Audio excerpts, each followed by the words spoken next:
Praise the Lord. आप सभी विश्वासी बहन भाइयों को हमारे प्रभु यीशु मसीह में जय मसीह की परमेश्वर की पवित्र हजूरी में आप सबका स्वागत है।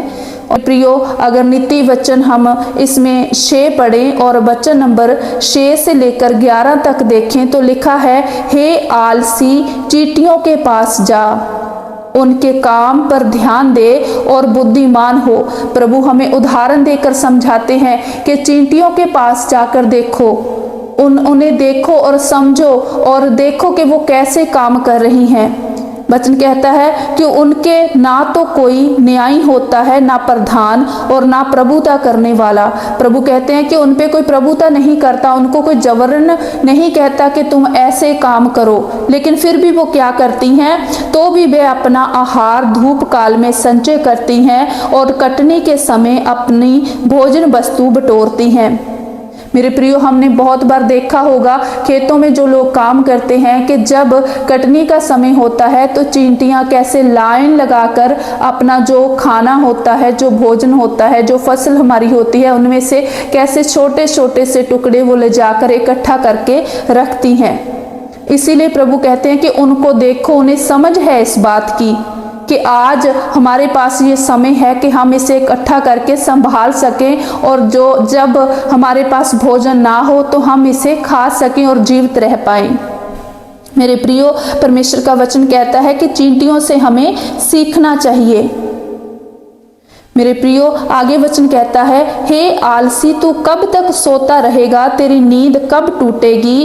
कुछ और सो लेना, थोड़ी सी नींद, एक और झपकी, थोड़ा और छाती पर हाथ रखे लेटे रहना, तब तेरा कंगालपन राह के लुटेरे के समान और तेरी घटी हथियार बंद के समान आ पड़ेगी। हालेलुया। मेरे प्रियो, परमेश्वर का वचन कहता है कि ए आलसी मनुष्य, तू कब तक सोता रहेगा, कब तक तू आलस में पड़ा रहेगा, कब तक तू ये सोचता रहेगा कि मैं अभी 5 मिनट और सो लूं, 2 मिनट और सो लूं, कब तक तू छाती पे हाथ रखकर सोता रहेगा।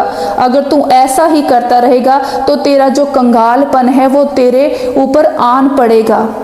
जैसे एक लुटेरा एकदम से आ जाता है, हमें पता भी नहीं चलता, परमेश्वर का वचन कहता है कि वैसे ही तेरा कंगालपन और तेरी घटी वैसे ही तेरे जीवन में आन पड़ेगी, वो गरीबी तेरे जीवन में आन पड़ेगी। मेरे प्रियो, इसलिए परमेश्वर का वचन कहता है कि हमें आलस नहीं करना, हमें आलसी नहीं होना, क्योंकि हमारा परमेश्वर हमेशा काम करता है। हमारा परमेश्वर कहता है कि 6 दिन तुम काम करो, 7वें दिन तुम्हें आराम करना है, विश्राम करना है। मेरे प्रियो, इसीलिए हमें पूरे मन से अपना काम करना चाहिए, क्योंकि परमेश्वर हमारे हाथों से किए हुए काम में ही बरकत देता है। मेरे प्रियो, अगर हम खुद कुछ भी नहीं करेंगे और परमेश्वर से मांगते रहेंगे तो परमेश्वर देखता है कि ये इंसान तो आलसी है, ये खुद कुछ नहीं करना चाहता, तो इसके लिए मैं क्या करूं।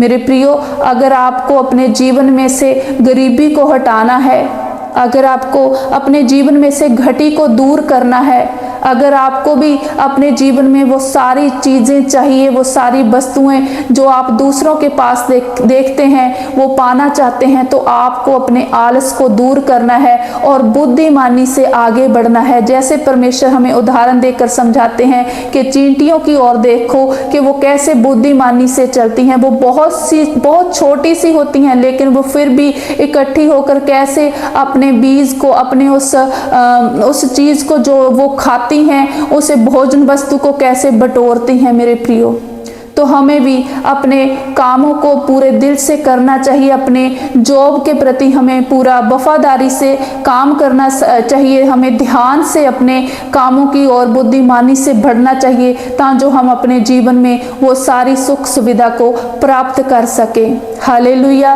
तो मेरे प्रियो, ये वचन मैं आपके साथ शेयर करती हुई आपका धन्यवाद करती हूँ। परमेश्वर आपको ब्लेस करे और आपके जीवन में से हर समस्या, हर घटी को, हर कंगालपन को परमेश्वर दूर करे और आपको हिम्मत और साहस दे, ताकि जो आप अपने जीवन में आगे बढ़ पाओ। हालेलुया। ये प्रार्थना हम प्रभु यीशु के नाम से मांगते हैं और पा लेते हैं। आमीन, आमीन, आमीन। आप सबको जय मसीह की।